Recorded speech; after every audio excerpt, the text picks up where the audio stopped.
ഈ രാജ്യത്തെ മുഴുവൻ ടൂറിസ്റ്റ് ഓപ്പറേറ്റർമാർക്കും ഈ ബൈസറൻ വാലി തുറന്നു കൊടുത്തത് അറിയാം. അവര് ബൈസറൻ വാലിയിലേക്ക് ആളുകളെ ബുക്ക് ചെയ്ത് ഈ കേരളത്തിൽ നിന്നുൾപ്പെടെ ആളുകളെ അങ്ങോട്ട് രാജ്യം മുഴുവൻ 10,000-കണക്കിന് ആളുകളെ അങ്ങോട്ട് പറഞ്ഞയച്ചു. ഈ സംഭവം നടന്നതിന്റെ തലേ ദിവസം എറണാകുളത്ത് കൊച്ചി എയർപോർട്ടിൽ ഞാൻ വരുമ്പോൾ കൊച്ചിയിൽ നിന്ന് കാശ്മീരിലേക്ക് വനിതകളുടെ ഒരു സംഘം പോകുന്നു. അവരെന്റെ കൂടെ നിന്ന് ചിത്രം എടുത്ത്. ഞാൻ ചോദിച്ചു എങ്ങോട്ട് പോകുന്നു? അവർ പറഞ്ഞു കാശ്മീരിൽ എവിടെയാ പോകുന്നത്? ബൈസറൻ വാലിയിലേക്കാണ് പോകുന്നത്. ടൂറിസ്റ്റ് ഓപ്പറേറ്റേഴ്സ് ആണ്. ഈ രാജ്യത്തെ മുഴുവൻ ടൂറിസ്റ്റ് ഓപ്പറേറ്റർമാരും അറിഞ്ഞു ബൈസറൻ വാലി ഓപ്പൺ ചെയ്തത്.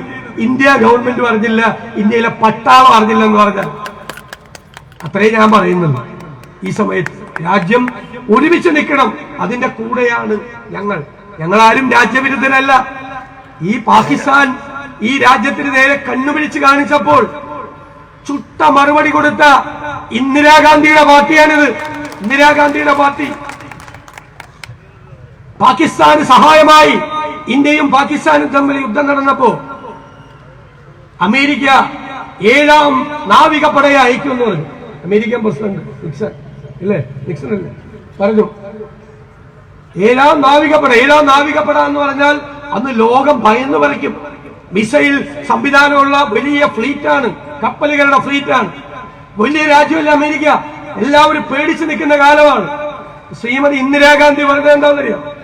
7ാം നാവികപ്പടയെ അമേരിക്ക ഇന്ത്യ സമുദ്രത്തിലേക്ക് അയച്ചാൽ, ഇന്ത്യയിലേക്ക് അയച്ചാൽ ഇന്ത്യ സമുദ്രത്തിൽ അതിനെ കെട്ടിത്താഴ്ത്തുന്നതാണ്.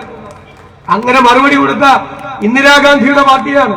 ഞങ്ങൾ ഈ രാജ്യം ഭരിച്ചപ്പോൾ ഈ വൈദേശിക ഭീഷണികളെ നേരിട്ട രാജ്യമാണ്. ഈ രാജ്യത്തിന്റെ പരമാധികാരത്തെ ഉയർത്തിപ്പിടിച്ച രാജ്യമാണ്. ഞങ്ങൾ അതുമായി മുന്നോട്ട് പോകും. അതുകൊണ്ട് ഭീഷണിപ്പെടുത്താനൊന്നും ആരും വരണ്ട.